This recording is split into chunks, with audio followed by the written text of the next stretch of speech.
The third-generation Ford Mustang arrived in 1979 as a sleeker, lighter, and more aerodynamic car. The Fox body Mustang was sleeker, more modern, and aerodynamic. To give the Mustang some edge, Ford's Special Vehicle Operations Department introduced the Mustang SVO in 1984. It featured a 2.3-liter turbocharged four-cylinder with 175 horsepower. Though that doesn't sound like much, it was quite the power output for a small engine, and as a light car, the SVO was pretty hot back in the days. With four-wheel disc brakes, stiffer suspension, and sharper steering, the little Mustang was quite capable. But the best came in 1985 when SVO upped the power to 205 horses. Second, the Dodge Omni GLH GLHS. While Europe fully embraced the hot hatch class by the 80s, American manufacturers seemed quite uninterested, giving the Golf GTI an empty playground on the market. All that changed when Carroll Shelby teamed up with Dodge and introduced his version of the compact Omni model. Shelby took the 2.2-liter four-banger and added a turbocharger to produce a total output of 175 horsepower and 0 to 60 time of less than 7 seconds. Quite impressive and competitive for the day. No wonder the GLH badge stood for Goes Like Hell. Later on, Shelby and Dodge produced a very rare improved version called GLHS, which stood for Goes Like Hell Some More. Number 3. Buick GNX.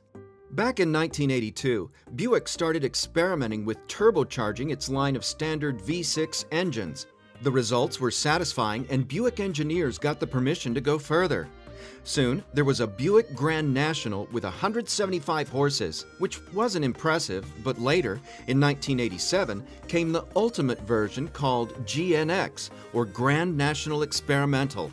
It featured the same 3.8-liter turbocharged V6 with 275 horsepower and 0 to 60 time of 4.7 seconds. At that time, Buick GNX was the fastest accelerating production model in the world. At $29,000, it wasn't cheap either, but there's a widespread legend about the owners who paid the lease on these cars just by street racing them for money. The company made just 547 of them in one production, and today they're as equally praised as they were in the late 80s. Number 4. Chevrolet Monte Carlo SS Aerocoupe. Despite being in production for just 2 short years, the Aerocoupe is one of the most interesting 80s muscle cars. Basically, it was a regular Monte Carlo SS, but homologated for NASCAR races. The Aerocoupe was introduced in 1986, and it featured a panoramic back window with back spoiler. The new rear glass provided almost fastback profile, which vastly improved the aerodynamics on NASCAR superspeedways. However, the Aerocoupe was mechanically identical to the regular SS, meaning the power was provided by a 180 HP 305 V8 engine. The production for the 1986 model year was just 200 examples, which was enough to homologate the car. However, to please the market, Chevrolet produced an additional 5,852 cars in 1987. Number 5. Chevrolet Camaro IROC Z. The third-generation Camaro was a well-received and popular car, but buyers wanted more performance and power after a while. Chevrolet delivered just that in the form of the legendary IROC Z. Under the hood was a 350 V8 with 225 horsepower in the early years and 245 horsepower in later versions. The buyers could opt for manual or automatic, and the suspension was tuned as well as steering. Chevrolet even offered a cool-looking convertible, the first Camaro ragtop in 18 years. The IROC Z proved to be a very popular and influential muscle car that finally brought some real performance to match the cool looks. Number 6. Oldsmobile 442. The most famous name from Oldsmobile's performance portfolio was revived for the 1985 model year and was based on the rear-wheel drive Cutlass platform. This time, the model designation stood for 4-speed automatic transmission, 4-barrel carburetor, and 2 exhausts. However, the 307 V8 engine delivered 170 to 180 HP, which wasn't enough for very exciting performance, and Oldsmobile concentrated on handling, luxury, and options, which made this 442 a comfortable and enjoyable car to own. This was the last rear-wheel drive 442, and for 3 years, just over 10,000 were made. Number 7. Ford Mustang GT 5.0. The rise in power during the 80s brought the first real performance to the Mustang range in almost 20 years. The Fox body Mustang grew more powerful with each model year, starting from 175 horsepower in 1983.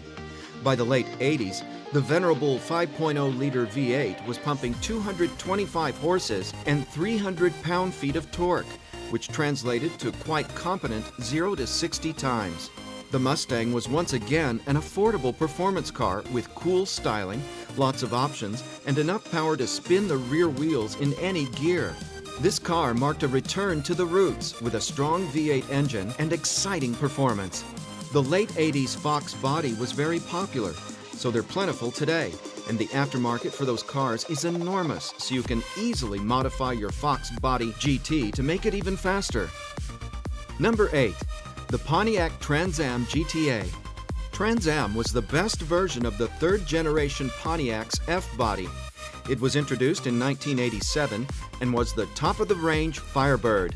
The package was available until the 1992 model year and was produced in relatively limited numbers. The secret weapons of the GTA were its engine and WS6 handling package. The engine was the 350 V8 with 210 horsepower, or up to 245 horses in later versions. The rumor was that the engine was the same as in the Corvette, since it used the same TPI fuel injection system and displacement. Sadly, that wasn't true. Corvette used aluminum heads, while Pontiac used iron cast ones. However, the power and performance were still pretty similar. We hope you enjoyed our choice of the best Radwood-approved muscle cars from the neon years.